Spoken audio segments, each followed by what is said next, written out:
Today, for our Around Town series, it's a special show for you. We actually left Bethel Park. We're down here at Construction Junction. And you know my love of the building industry, my love of construction.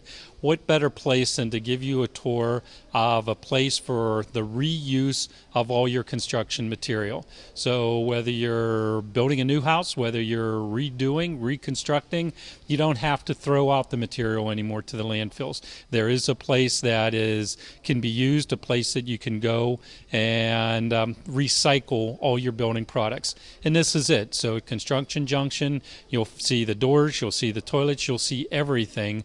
So really looking forward to showing you around today and letting you learn a little bit about one of the true hidden treasures of Pittsburgh.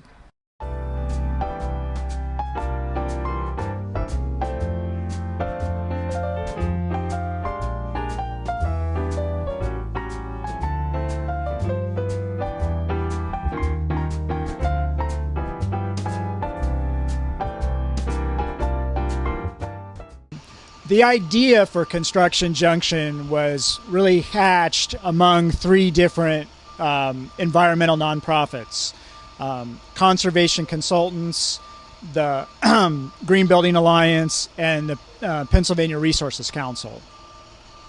And essentially those organizations obviously are working in green building and energy conservation and recycling, and there was a feeling that Pittsburgh really should have a used building material operation. There are Construction Junction like organizations in most big cities around the country, and Pittsburgh at that time didn't have one. And other organizations that take used materials like Goodwill and Salvation Army, and they don't really obviously handle building materials. So organizations like the Pennsylvania Resources Council that are taking questions from the public about, well, how do I reuse this and how do I recycle that? We're getting questions about, well, I've got all this leftover construction material. What can I do with it? And there wasn't a good answer. So those organizations went out and went to different used building material retailers around the country, looked at their business plans, looked at their business models, looked at how successful they were, how long they've been in operation, and basically came back with that knowledge and created the plan to create Construction Junction. Pennsylvania Resources Council ended up being the organization that took that plan, decided to own it, and to get it funded. And they went out to the foundation community in Pittsburgh and got some funding from the Heinz Endowments and an anonymous foundation to basically put the seed money together to start Construction Junction. I was fortunate enough to know some of the folks that were working on this effort. They reached out and contacted me and asked me to come in and talk to PRC and see if there might be a fit. Initially, I really didn't think there would be. I'm not a contractor. I'd not done any really retail operation. I'd been involved in nonprofits. I'd been involved in income generating efforts connected to a nonprofit. So I had a good idea about what was needing to be accomplished. But long story short, the relationship worked out, and 15 years later, I'm standing here talking to you about how it got started.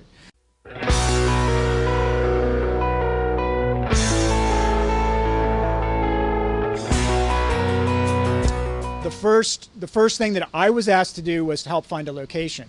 And we looked at about 30 different warehouses all around Pittsburgh, in the Strip District, in the West End, and we knew from conversations we had with other organizations that started these kind of what we needed, what size warehouse we needed. We needed to be one floor. We needed there to be parking, all these kinds of things.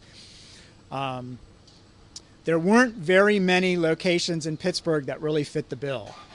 Either the warehouses are too tall, there wasn't enough parking, access was tough, but we did land at a 30,000 square foot warehouse underneath the 62nd Street Bridge in Lawrenceville. And we opened on November 12th, 1999. On the first day of operation, we had 5 sales for $186. We had a staff of 3 people, and we were all basically doing everything. I was driving the truck to pick up materials. I was working the cash register. My cash register person would drive the truck. I mean, so it was very bootstrap kind of effort. But it really resonated with people right out of the gate. And essentially, we were in that location until about the middle of 2002. And in late 2001, we were looking at how things were going. And we were like, well, this location isn't going to work for the kind of positive response we were having. It wasn't visible enough. There wasn't enough parking. So we're like, okay, we need to relocate. We need to find a better location, bigger warehouse, bigger parking lot, more visibility, more accessibility. And we basically, in 2002, we moved into this building in the East End. It's 102,000 square foot warehouse. When we moved in, we took over about half of that amount of space. And that would have been in June of 2002. And over the years, we've grown and expanded to the point that now we have the entire 102,000 square feet of the building. We have all these great partnerships with other reuse organizations that are nonprofits. We've looked at creating additional recycling opportunities for people other than to be able to reuse building materials. We went from that, first day of 5 customers and $186 to basically our daily average is about between 150 and 160 purchases, and we're averaging about $4,500 a day. So it's really taken off. It's grown. Every year that we've been in operation, it's grown. So that those 3 to 5 employees in year 1, now we're at roughly 30 employees. How does Construction Junction actually operate? So we're a nonprofit organization, and we work created to keep building materials from the landfill. We do have a board of directors. There are 19 individuals on our board. And some of those individuals have been here since the beginning of the operation, so we have some good institutional knowledge on our board. We brought in new members over the years with different expertise and skill. Pretty much everybody on our board that's gotten involved with the organization has just been very passionate about the mission, very passionate about reuse.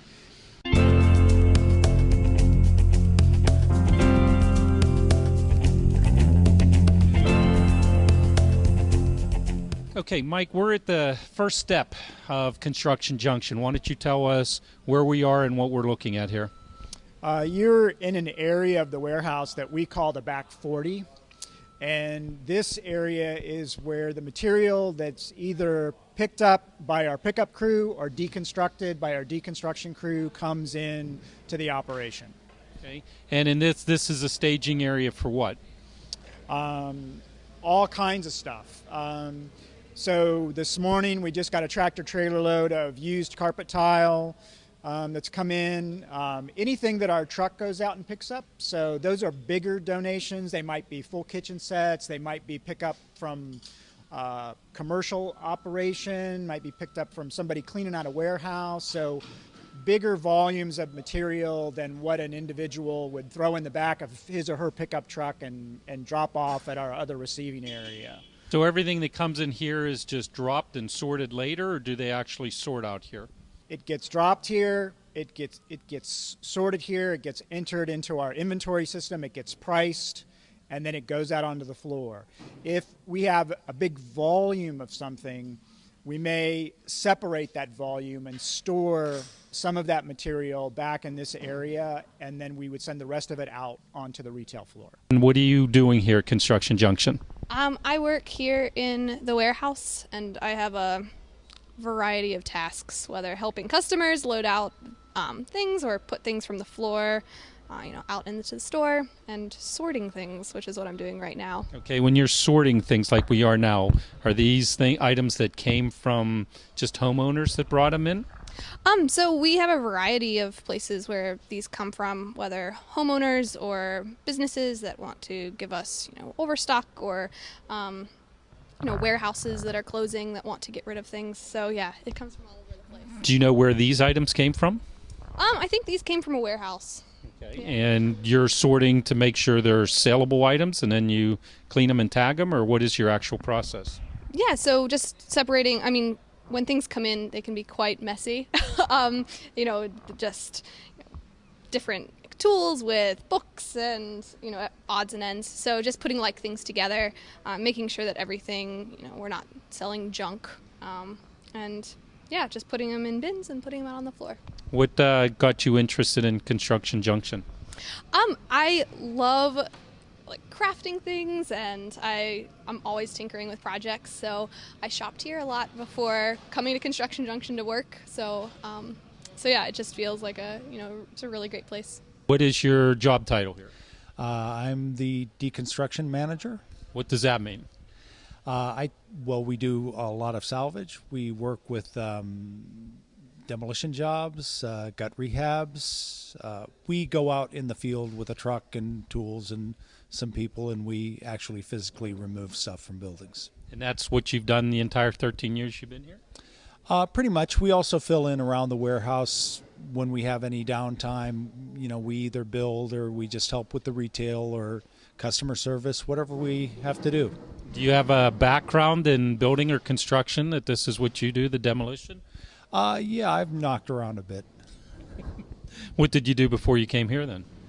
Mostly in Pittsburgh, mostly home renovation. I worked on a few movies in the early 90s, just this and that. Okay, the deconstruction part of it, how many projects do you do a week? Do you do one every day or every week? What's the number? Well, it varies a lot depending on the size of the projects. We go out and we might be only out for an afternoon, or we could be on a job for several weeks. Okay. What's the biggest one you ever did? Usually that would be connected to some sort of an institution or a large corporation. That would be, we were able to work in the Braddock Hospital when it was coming down, or the Rangos building. That was through UPMC. And then, for instance, schools, Penn Hills High Schools, jobs like that tend to be the larger jobs. Is it hard to deconstruct? You have to go in and you want to do your job. You don't want to get in anybody's way. You want it to be a good experience for the people you're working with or for, and then you want to recover as much stuff as you can that'll satisfy your customers. So, the taking the stuff out is kind of just a piece of what you have to be mindful. Is it hard to remember how to put things back together again once you take it apart? Yeah, that's actually a very important thing because you can spend hours taking something apart, and if you leave the widget behind or you bring it back here and it's not properly tagged and the widget gets lost, well, then you just have a pile of pieces. Mm-hmm. So yeah, that's a very important part of it. How many people do you have working for you on your staff? Permanent staff, there's myself and I have 2 co-workers that I work with. But we do bump crews up when we have large jobs. Right now we have a partnership with Goodwill where we use one of their job programs. So we can have crews as large as, let's say, 8 people if the time is very tight and there's a lot to do. Is there any one type of building or structure you like to dismantle more than the rest? Yeah. Which one? Well, what we look for, the things that are the best for the store, is I like to see something that's very old and has not been touched, so it can be in terrible condition. But the big thing is that it's old, but also it hasn't been renovated in the 50s where they've torn everything out. Or I look for something that's a little bit that's newer and the stuff is modern, but it's in good condition. Do you like to tear down houses or barns? Well, we've done both. We don't do a lot of full, what you'd call demolition. Okay. And the reason for that is just basically the numbers don't work. What the other thing that we have to keep really in balance is that we are working there. We're taking a donation, so we're not being paid to be there. So we're a nonprofit. We're not making money in a typical business sense, but we can't lose money either because we don't get a lot of funding. So so it's a bit of a tightrope that way. Now, if somebody has a house or part of a house or they're remodeling and they want to donate it to you, do you have to come out and take a look at the project before you commit to do it, or what's the process? Usually if someone gets in touch with us, we'll schedule an appointment. And if it's something that's very small, we might say, well, we'll just, and it sounds good, we'll just show up and do the work. But if it's something that's a little more entailed, it's always good to look at it. Also, so that the donor also that we try to meet their expectations. So if we can't meet their expectations, it's good to let them know that right up front. And the only way to really do that is to look at the project. Do you enjoy your time here? Oh yeah. This is a terrific work environment. I really like the people that I work with. The customers here tend to be very creative, and we have a really nice crowd that comes in. So yeah, there's a lot. I really like it. Any last comments?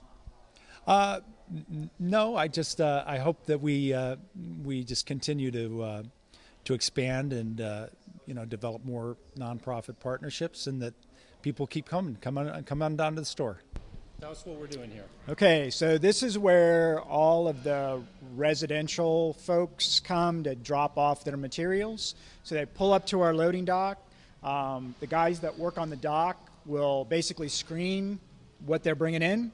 As you can imagine, not everything is in a condition that's resellable. We can only accept things that are reusable. So people sometimes will bring in things that we just can't accept because they're just not in good enough condition. But most of the time, what people are bringing in is good stuff. It's reusable. So these guys will help the donor unload, put it on the loading dock. We'll go through things that we can price immediately. We put a price on it. We enter it into our inventory system, and then it goes right out onto the floor. Things that might need a little bit more research, might be in significant volume, or need a little bit more processing done to them, we'll go back to the area where we just were previously that we called the back 40. And that's where any additional processing, so if a door comes in and it has the knob and the hinges on it, then that door is going to be put on that A-frame over there, and it will be taken back to our door processing area, which is where we have our Goodwill training area. So we have Goodwill job trainees who will remove the hardware, remove the hinge, measure the door, put the door size on it, and then our inventory manager will price that door, and it'll go out onto the floor.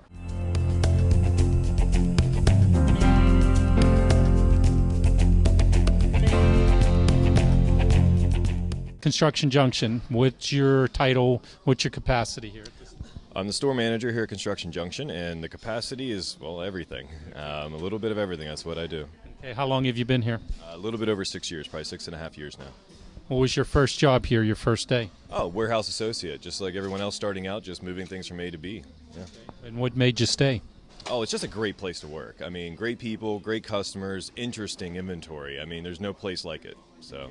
Do you have a background in construction or anything, or what brought you here in the first place? Luck, actually. I originally went to college for visual effects and motion graphics. Not what I do. But it taught me really well how to be a team player, how to be a leader, how to work on various different projects. So just a variety of skill sets, basically. And coming into this place I didn't want a desk job. I didn't want to sit in a cubicle. So when I heard about this place in college, I had to get here. And when I finally got here and saw it, it was overwhelming. So I had to be a part of it, and got an offer just to be a part of it, and it's been a great relationship for the whole time. Okay. So you work here full time? Are you mainly just customer relations? You're waiting on customers, or do you still unload trucks and everything? I do, yeah. I literally do everything. Even though my title is store manager, I mean, I still have to get in there and accept donations. I have to price stuff, move inventory. I do a lot of relationships with job training programs. It goes on and on and on. It's quite a lot. What's your favorite job? The favorite part of it is literally moving stuff. It's the simplest task. It's the least overwhelming. So, and it's quick results. You have a quick task and a quick solution. So it's a lot more satisfying because it's just quick. Okay. Do you have a favorite day of the week? Saturdays. Yeah. And why Saturdays? Mayhem. In a good way. Basically, when here on a Saturday, it's a totally different animal. Because on the weekdays, we get a lot of contractors, landlords, that type of population. On the weekends, it's everyone, including their families. So you get to really see a large variety of people. You fulfill a lot of different needs. So there's a lot going on a Saturday. It's a trip. You have to really try and find a parking spot, too. Are there any problems that you have to resolve? Oh, yeah. I mean, in any retail business, you're going to find issues. I mean, one of the big things is that we have one-of-a-kind stuff. So many people want the same object. So trying to keep bringing in those donations and supply everyone's needs is really difficult. So that's really the main challenge, is trying to make sure we have enough for what everybody wants. Is there anything else you want to add to it? Just that everyone has to get down here and at least see this place. I mean, it's truly a trip. I mean, to come in here every day, you will see all different inventory every single day. It's constantly rotating in and out. And as things like this happen, we become more popular. The community knows us. They know, oh, I could really use that place, whether it's a doorknob, a toilet, or whatever. We have it. Do you have a favorite item in the inventory? Well, I mean, my favorite item, honestly, at this moment is the giant monkey. It's not for sale, but it's a really interesting piece. When people come in, most adults don't see it. The little kids point it out, and they're like, oh my God. And then finally the adults see it like, I've been here for a year, and I've never seen that. But my favorite inventory item is, I described this to you earlier, it was a curved staircase, intact, solid oak, with banister and railing intact. Just not a single piece was taken off of it. Brought the whole thing in one shot. It was impressive. So. Derek, what can you tell us about the inventory? What's the blend, the mix, and so forth? Walk us through the inventory here. It actually might be easier to tell you what I don't have, but it's far and wide. I mean, anything from your bathroom to your kitchen, whether it's cabinets, a doorknob, mantelpieces, staircases, railings, you name it, we get it. We've even had phone booths, antique tools from the 1900s, just really unique stuff. Beyond what we get donated to us, we also salvage material. So we have a deconstruction crew that can go out and they can get old barns and beams. We actually have some of those just now that came in, old beams from a 100-plus-year-old barn. We also do our own added value projects, meaning we take components and make them into new items. So we have chalkboards right now, which we took 100-year-old wood, cut it down, and framed schoolhouse slate. What are some of the other items that actually you can build additions to a house on? Well, we do get a lot of dimensional lumber.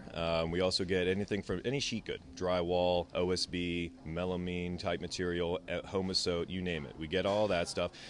Goes as fast as it comes in, though, so you better get here quick. Beyond that, we get some really unique lumber. We get anything from redwood, quarter sawn oak, ipe, one of the iron woods of the world. It's very hard to get and it's very dense, and it's very expensive on the retail market. So getting it here is awesome. It flies out of here so quick, just because it's a very desired and rare product to come across. Where do you come across wood like that? Well, a lot of the quarter sawn oak is usually in more antique type materials where we salvage it. Other things like the ipe, there's local organizations that get it, they purchase it from Brazil, and they'll actually get it milled and worked on for usually high-end clients, downtown park benches, those kind of things. And whatever their leftovers are, they'll donate to us. How about all the redwood we saw? The redwood came from a gazebo type, I'm not sure how to really describe it, but like a gazebo from a golf course. It's like an erector set too, so it's very easy to put together. It's a very large project. Our deconstruction crew was out there for at least a week, taking that thing piece by piece, and then getting those in was really fun because the joists were all intact, 20-foot runs. So yeah, it takes a lot of work sometimes to get that stuff here. I saw outside there's a lot of brick, stone, omni-stone. All kinds of masonry. Bricks are very common, whether it's pavers or the bricks with the holes, cinder blocks, you name it. We even have a 100-year-old hand-cut sandstone out there. I'm not sure where that came from. It's been so long, but yeah, we get a lot of that too. How about paint? Do you have a paint department? We do, actually. We used to accept paint on donation, but it was much easier and more consistent to buy paint. So Amazon Paint is a 95% recycled latex paint. We buy that routinely over the course of the year. I get about 5 tractor trailer loads a year. year. Everything in colors and whites. All the colors are flat, and all the whites are coming flat and eggshell. And it's a really good quality paint for less than what you're going to pay at Home Depot for a Behr, but it has just as good coverage. Beyond that, we also routinely get garden supplies and soil, potting soil. We buy that. Worm castings is another local thing. It's basically Miracle-Gro. It's like a Miracle-Gro. My tomato plants grew 8 feet tall whenever I used it. It was quite impressive. Other than that, I mean, it's just... How many toilets do you have here? Oh, right now, probably at least 30 to 40. I might be underestimating that, How actually. many different colors? All colors. Mint green is very common, actually, from the early 30s and 40s, but mostly white. But we do occasionally get the black, the brown, the blue, you name it. So, Pink. and pink. And when someone wants a pink one, they really want that pink one. So, When you get in these toilets, do you sell just the tank lids? yes, the tank lids by themselves come in all the time because you have a chipped toilet, not necessarily reusable, but the lid is always reusable. So we have many lids by themselves. How about doors? How many doors do you think you have? Hundreds. I think one year we estimated that we received at least a couple hundred a month. Do you sell that many? Oh yeah, we sold, I think, in last year's numbers, somewhere around 5,000 some odd doors. So How about doorknobs? equally as well. Every door that we usually get has hinges and doorknobs on it. We have a job training program with Goodwill where one of the things they process for us are our doors. They'll disassemble all the hardware, put all the measurements on it, so when you come in, all the doors are pre-measured for you so you can look quickly through them. They're sorted by type, whether it's storm, entrance, panel, commercial, slab, steel, you name it. And the antique door knobs, if you need crystal knobs, steel knobs, brass knobs, we have those as well. Okay, I saw that you also get into roofing material. You have, some slate. What other roofing products do you have? Cedar shingles, asphalt shingles. The roofing slate is very not common but sought after. A lot of people don't use it just for roofing, but they also use it for art projects. Pretty much everything. We also have a large quantity of terracotta Spanish roofing tiles right now as well. Okay. What was, you think, one of the most expensive items that ever came through your doors? Ooh. When I first started here, it's not one particular object, it was heart pine flooring. Heart pine flooring, when we researched it, was almost extinct in some of the early 1900 era, and I think we sold a couple bundles for an excess of $10,000 to $15,000, basically for a room, just because it's so hard to come by. Now, do you think your customer base, you have more homeowner shop here, or more builders, more designers, more artists, or is it an even blend from all of them? I'd like to say it's an even blend, but I think it just depends on the day of the week. Weekends are very heavily the families and residential, just their own projects, whereas during the weekdays we get the builders and the construction people and the landlords. So yeah, I think we genuinely have a pretty good mix. Ceiling fans. I saw a few replacement blades for ceiling fans you have. How many of those do you think you have back there? I'm going to take a wild guess and say 300. 300 Yeah, replacement blades. just blades. The fans come in all the time. We usually try and keep them together if they came in together, but a lot of times the motors are burnt out. We just recycle those, and then the fan blades are still Do you up for sell sale. that many fan blades? Oh Do you yeah. sell a lot of them? Oh yeah. Yeah, it's a very common thing. It's just very hard because there's so many different proprietary fan blade styles. So coming in, you'll be able to find it. It might be a little bit of a hunt, but you'll find it. What do you find that people ask you for the most?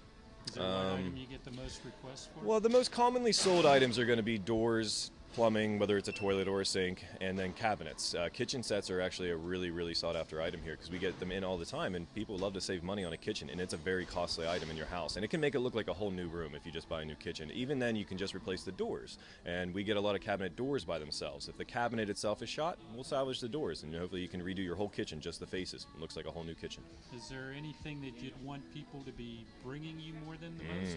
If you could ask homeowners for anything, what would you be asking them to recycle with you? That is a tough one. There are so many things I would want them to bring us. Go down a list. Well, the most common things like top 10. the top 10 would definitely be doors, kitchen sets, and cabinets by themselves. Any kind of lumber. We need lumber or dimensional or molding, trim galore. We need that. Hardware, tools, any kind of tools you can possibly have. We know a lot of tools get passed down. You get a little bit rusty. You might think they're useless. They're not. Around this time of the year, anything springtime related, any kind of planters or garden tools, those are really, really nice items for everybody. Beyond that, it's really nice. Any kind of a storage unit, office supplies, not necessarily desks per se, because we get a lot of desks, but filing cabinets. I can never get enough filing cabinets. They're another item that's like $100 or more retail. Sell it here for $20, $25. It's not a top 10, but that's a pretty good start. Well, when you say doors, what's an average price of a door? $25 to $35. That's our average. How about a toilet? The toilet's $25. How about a refrigerator? That could be varying, but your average is probably around $75. Okay, how about a doorknob? Doorknob, if it's just your basic home doorknob, modern, $1. If you're looking at more of the antique, it could be anywhere from 20 to 40, give or take condition and quality. Okay, I saw a whole bunch of hammers. What are you selling hammers for? Oh, if it's just your average hammer that came in, it's been pretty heavily used, $2. $2? Yeah. Okay. Something like the toilet tank. How much would you sell just the tank of a toilet? Well, the tank lid we sell for $5. It's very rare we get a tank by itself that's going to sell. How about a fan blade? 25 cents. 25 cents. Yeah. So it's very worthwhile for somebody to make the trip down. Oh, here. yeah. Just never come down. And you can find some amazing treasures in our mix. I mean, the chandeliers alone are gorgeous when we get the crystal chandeliers. So. Now, the average time someone comes in, their first visit to your establishment, how long do you think they're here? At least an hour, at least. I mean, they're just awestruck when they walk in our door. From the outside, doesn't look as appealing. But once you walk in that door, it's a whole nother world. What's the most common comment you think they give you after they've been here an hour? I can't believe you have this much stuff. It's a really big place. Excellent. Thank you for your time, Derek. Thank you.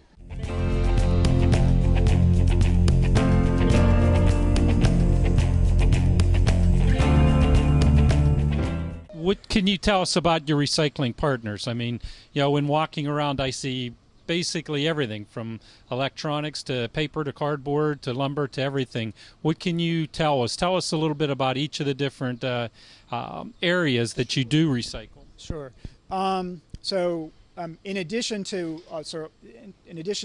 our primary mission, which is promoting conservation through the reuse of building materials, very shortly after we opened up this location, our partnership with the Pennsylvania Resources Council, which brought this project into existence, they reached out to us and said, "Look, we want to pilot some hard to recycle events. We want to do some collection events around things like tires and electronics and bad paint and things that you don't put in your blue bin on the curb, or things that are not easy to recycle." And we started doing these collection events at Construction Junction, and the response was quite robust. And in the process of doing that, we made a connection with the city of Pittsburgh, and this was before there was the blue commingled bins in the city of Pittsburgh, to create a drop-off location here at Construction Junction where Pittsburgh residents could come and do plastic, paper, junk mail, cardboard, newspaper, and to drop that material off. And this has been the most active drop-off location in the city of Pittsburgh. Even though there's curbside, people come from outside the city of Pittsburgh to use this location. Small commercial businesses recycle in that area as well. So it's been very successful. It's incredibly busy. It's a lot of material. So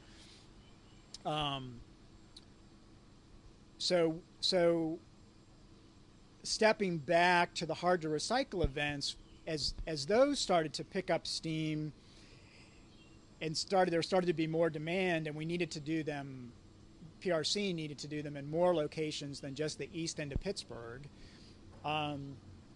we started to have a discussion about, well, can we create some permanent opportunities for people to recycle some of these things at Construction Junction? So we, in addition to developing the partnership with the city of Pittsburgh, we have a partnership with Scott Electric, and they recycle our fluorescent bulbs and batteries and things like that. We have a partnership with New and Used Appliance Warehouse. So if you have a bad refrigerator, you can drop it off at CJ for a fee, and they'll come. They pick up that material from us, they remove the Freon, and they recycle the appliance. We have we put a scrap metal bin out in the parking lot. So our residential customers, instead of going to a large scrap yard, which is really more of an industrial, commercial type of operation, can bring things to our loading dock that we used to reject because a piece of metal, twisted, whatever, there wasn't a reuse for it, and we had to send people away. And instead now we can just take those things that may be metal, maybe too rusted, maybe in rough condition, and we can put it in our scrap dumpster. And then the next partnership that we put in place was a partnership with an e-waste recycler called eLoop, and they are a third-party certified e-waste recycler, and they're the only third-party e-waste recycler in the area, which means their operation gets audited by an independent international organization whose mission it is to keep electronics out of the third world, to be where they get demanufactured in conditions that are unsafe and not where most people would want to send these materials, which contain a lot of toxic materials. And so we created a partnership with them where we are one of their drop-off locations for electronics. They pick up that material. Those materials get demanufactured locally, and then those materials go out onto the commodities market, or they refurbish computers that can be reused and reuse those computers as well. So that was sort of the last of the things that we did with the Hard to Recycle events. Mike, tell us about this area of your building. This is a new project that we are embarking on with the Urban Design Build Studio from the Carnegie Mellon School of Architecture. Also, the Trade Institute of Pittsburgh is involved in this project.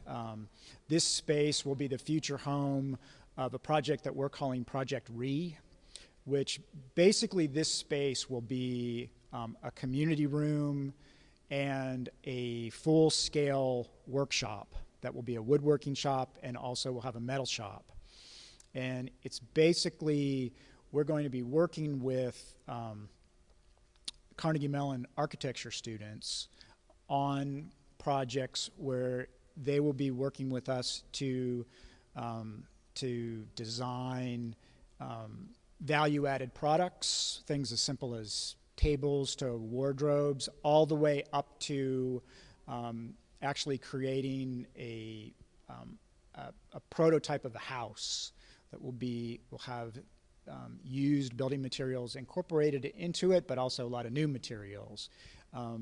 The program also uses CNC routing equipment and things that are a little more high-tech than how the average homeowner uses this material. The thing that I'm personally excited about this project is that it gives a great opportunity to expose architecture students to used materials. What can you tell us about this project? I mean, you're here in the building with Construction Junction. In what capacity is this?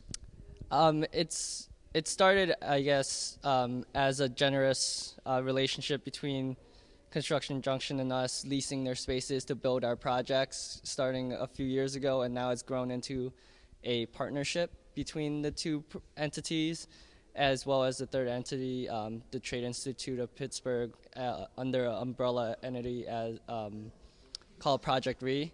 So what I guess we're bringing to the table is 3 different aspects of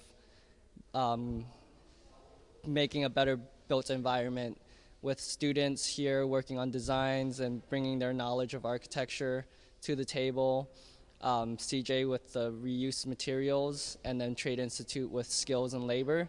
We're hoping to create a space here that is going to be connected with the main space of CJ's retail, that is for the community. We'll have a workshop, wood shops, community room, galleries, and so it's a great opportunity to kind of engage multiple aspects of what each entity does together. What is going on behind us? Right now we are seeing the construction of a mobile digital fabrication unit that the Urban Design Build Studio has been working on for over a year now. The idea here is that we'll be able to pull this trailer with CNC router technology and additional digital fabrication technology to various building sites and have custom unique fabrication on site. And so right now the students they have the structure up, they're putting the skin over it so that it's weatherized and it can endure all the different conditions outside. And so this is just one of the projects that's going on right now.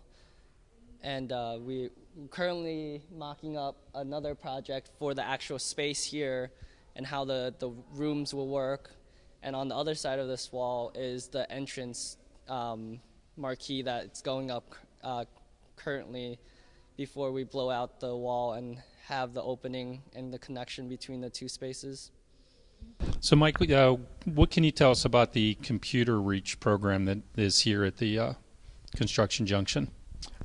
They located in our building a couple of years ago, and we were their mission very much resonated with our mission of reuse. And basically what they do is they take donations of used technology, they refurbish that technology, and then they distribute it to those who can't afford it. So they may refurbish Apple computers and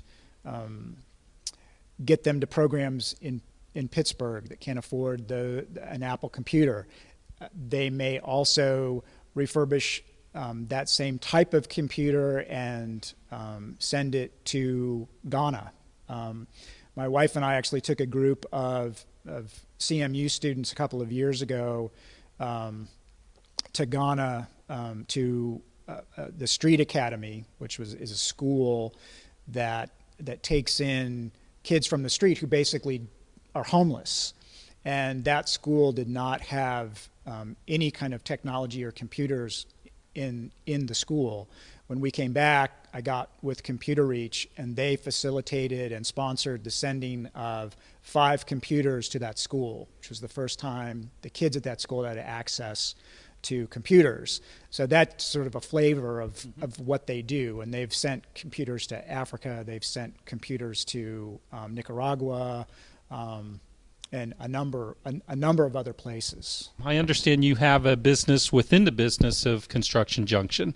What can you tell us about this? I sure can. Pittsburgh Center for Creative Reuse is a nonprofit organization inside of the nonprofit organization at Construction Junction. We like to think of ourselves as Construction Junction's quirky little sister. We are very similar to them in that we have a mission that cares about the environment and about reuse in the community.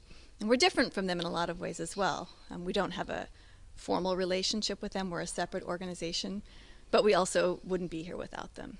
They have been an extremely important source of support for us, encouragement and mentoring as we have developed over the past few years. Well, tell us about your business. What are the products you do, and some of the things that we're going to see? Yeah, our mission is to promote creativity, conservation, and community engagement through material reuse. So a huge part of how we fulfill our mission is to provide a resource center where artists and teachers can get all kinds of interesting materials for creative projects. So the store that you've seen is that resource center. It's more than just a store. It's a place where people can come for inspiration and ideas and encouragement, and to just learn about how materials can be used for creative and educational projects. So where do you get the material for your store? All of our material is donated. So people bring us things like used art and craft supplies, fabric, yarn, sewing materials, office supplies and school supplies, but also we take things that have no other home. So we take discards from businesses, things that would normally just go straight to the landfill, but that can be really helpful for teachers and artists when they're teaching things or building things. Things like if you are an architect or a designer, you'll get lots of samples, like carpet samples and tile samples and cabinetry samples, right? When those lines are expired, that becomes trash. So those folks send tons and tons of that stuff to the landfill every year. But they can bring it instead to us, and then it turns into book covers and seating tiles for kindergartners and counting games and art projects. People paint on things. So all these things that businesses would normally throw away are really great for teachers and artists. Well, tell us how you got into this. How long has the center been around? When did it start, and when did you come on board? Pittsburgh Center for Creative Reuse was started in 2007 by Faye Miller and Rachel Dennis, who are friends of mine. I started with the organization about 2 years later when we opened up our first shop, which was inside Construction Junction. It was a little attic way up a bunch of stairs, and we had one outlet and ran our cash register and our space heater on the same outlet. But it really taught us very quickly that there was a market for what we wanted to do, that people were excited about the materials that we had. So after we were there for a couple of years, we were able to rent this space downstairs at Construction Junction, which is 4,200 square feet, and it has a creative workshop space and a whole bunch of amazing stuff for sale. Well, what is your background that you were interested in doing this? I am an artist, but it took me a long time to come to that. And I have a background in corporate communications and nonprofit management. And when I came to Pittsburgh, I was in a place where I was ready to do something a little bit different, and this turned out to be just perfect for me. So you love what you do? I love what I do. Okay. What are any plans for the future, or just continuing as it's going? Well, we're in a really building phase right now. Okay. We started out as all volunteers. I started as a volunteer. We now have 10 part-time staff members. 2 of us are full-time now, which is a huge step forward for us. Mm-hmm. And we're really in a building period for our organization. We're doing some strategic planning and figuring out how we can really be sustainable, not sort of going from year to year, but really being a solid and sustainable resource for the community. We like to think of ourselves as helping to build Pittsburgh's creative infrastructure. But in order to do that, we can't just rely on material sales. Unlike Construction Junction, where they have thousands of items that are, $100 each, $75 each, we're selling spools that a business threw away for 25 cents. So, yes, we do get most of our revenue and what it takes to support us from our store, but we'll always rely on community support as well. So we're working on building more of our educational programs, which has always been central to what we do, but also building our community support and our awareness in the community so that folks understand what we do, know we're here as a resource, but also want to support us. Do you have any fundraising activities or any plans for one? We do lots of different fundraising activities. Rather than one thing every year, we tend to have smaller things throughout the year. One thing that's coming up for us that's important is the annual Day of Giving. This is a day when every nonprofit in Pittsburgh has the opportunity to receive matching funds from the Pittsburgh Foundation, so we'll be asking our supporters to help us that day. There'll be another day of giving just for art organizations in the fall. We also, once a month, do something called bar crafts. Right now we're doing that at the Allegheny Wine Mixer. So every month we take a project to a bar and folks come and give us a little bit of money and they spend an evening crafting and drinking. So we do some kind of grown-up crafty things like that. And we'll probably have a few other sort of smaller things like that throughout the year. We just discovered that our van is not working anymore, so we're in sort of a urgent process of coming up with a fundraising plan so we can buy a new vehicle that will help us to deliver our programs to things like Three Rivers Arts Festival and also pick up donations, which is important for us as well. How can people get in touch with you? They should visit our website. It's www.pccr.org. And they can also find us on Facebook. We have a really active Facebook community where people share ideas and inspiration about things they can make. Okay, great. Any last thoughts? I'm just so pleased to meet you and grateful to be part of this really wonderful community of reuse here at Construction Junction. we love partnering with other organizations, and this is a great way for us to be part of that community.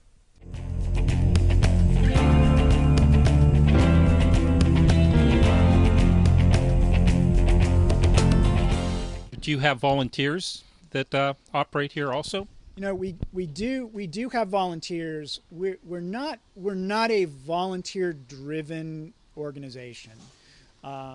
We have a community outreach coordinator that works with volunteers to bring them in, and we usually use volunteers for special projects. Like they may help us clean up the yard, they may work on the sales floor, or we may have a day when somebody from a company like FedEx, for example, last year sent us 7 or 8 guys, and we had them do a lot of heavy work out in the yard, moving heavy stuff around, and very, very helpful because, you know, we basically, you know, when you come right down to it, really what we're just this sort of big handling operation. It's like we're just moving stuff from here to there to here to there, and some things are really super giant, like a really large stained glass window that we brought in the other day that's almost too big to stand up in our space, to boxes of nuts and bolts and hardware. So, and you know, nothing comes in a box, nothing comes with instructions, nothing's packaged in a way that's easy to move on and off of a vehicle or a car or whatever. So, but we do try to recruit volunteers, and there are always plenty of things for volunteers to do because we always have tons of material that we need to handle. With Construction Junction, what is your job title here? What do you do for the company? I'm the community outreach coordinator. Okay. And what does that mean? what does that mean? Yeah. So I do a lot of the public engagement for Construction Junction. Okay. Basically, my role falls into 3 categories. One is coordinating volunteers. So if we have a project where we need some volunteers, or if an agency or an organization calls me and says, we want to do a volunteer event, do you have something for us to do? I help coordinate all of that and make that happen. And so most recently we had a group of students from Carnegie Mellon that were looking to do volunteer day. And so we came out and actually had them helping us get our yard cleaned up a little bit and palletizing bricks. Okay. But there's always, you know, something to do volunteer-wise here. So that's the one aspect. Then I do public engagement, special events, things like the Pittsburgh Home Show. Various organizations will be sponsoring community events, community days. I coordinate getting the truck out to various municipalities that are having recycling events, tabling events where fairs, renovation fairs, things like that, where they want Construction Junction's presence to be there so that folks realize that there's an opportunity not only to purchase from the store, but that we do accept donations, and that's how, you know, we get all of our material is through the donation process. And then the third part of my job is coordinating the ReGives program, which is Construction Junction's way of working with other nonprofits that may not be able to afford some of the things that we may have. And so we'll work on making a donation to other nonprofits of materials that may be hard for us to sell or that we have a lot of that other organizations can use. Can you give us the name of some of the organizations you work with?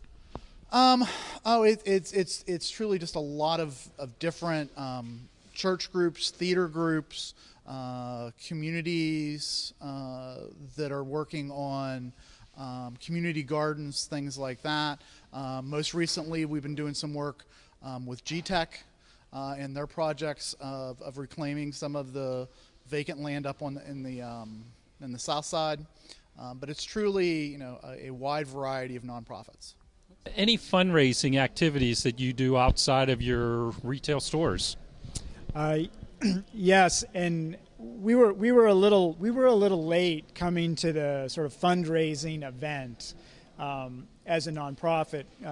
We spent a number of the first years we were in existence just trying to get things up and running. But in 2006, 2007, we reached this point where we realized we needed to diversify our revenue sources coming into the operation, so we could do a lot of the programming. And in 2007, we launched the Steel City Big Pour, which is a craft beer tasting event. And it was the idea of one of our board members who really likes craft beer and really likes great food, and had come to me and actually wanted to rent Construction Junction to do a craft beer event, because we've held some really big events in CJ over the years. Handmade Arcade, for example, that's now in the convention center, launched in Construction Junction, and it just kept getting bigger and bigger and bigger until the point where we couldn't hold it anymore, and it moved to the Armory, and then it moved to the convention center. But we realized that we could do big events inside this really big building, and we could manage it and everything. And when he brought this idea to me, I said, well, yeah, I'll let you do it, but let's make it a fundraiser for Construction Junction. And it has, this will be year number 8. We sell about a little over 2,000 tickets go on sale. We do about 1,000 tickets through sponsorship. The tickets to the event sell out in probably about 10 minutes. It's an extremely popular event. It's a significant amount of work, but it raises significant funds for the operation. And it's just become a really great event for us. And it sort of fits the kind of organization we are. We had conversations about, well, should we have a wine and cheese party or whatever? That's just not sort of the gritty kind of nature of Construction Junction. So craft beer and really great food, bar food, and a lot of restaurants. And the other thing that we found out through organizing this event was that a number of the restaurants that participated in the event initially had gotten a lot of their materials from us. So they were very appreciative of what they were able to get from us, and were very eager to participate. And now the event's so popular that we have more people that want to participate than we can accommodate. So it's a really great problem to have. When is the event? It is the Saturday after Labor Day. So I believe this year that's the 7th. And you hold that here at Construction Junction? Here at Construction Junction, yeah. How about giving us somebody wants to reach you, what's the best way to do it? What's your address here, your email, your phone number? How can people get in touch with you? The best way to get in touch with us is to visit our website, which is constructionjunction.org. And on that website, we'll really give you, if you want to make a donation, it will take you to the donation page and the number that you can call and the extension to talk to our donation manager. It'll take you to our community outreach coordinator that will work with you if you want to volunteer. And his email and his contact information is there as well. If you're interested in engaging our deconstruction unit, we have a page about that unit and how you contact that unit. If you want to know what kinds of stuff you can recycle at Construction Junction besides bringing your building materials, there's a page on the website that talks about our recycling, what kinds of things you can bring here. So that's really the best way to interface with us. Very simple but powerful act to decide not to take the easy road and throw that material away, but call one of these organizations and say, I'm not going to throw it away. I'm going to reuse it. So that wraps you up our latest segment of Around Town. I hope you enjoyed it as much as I did. This is truly a treasure here at Construction Junction.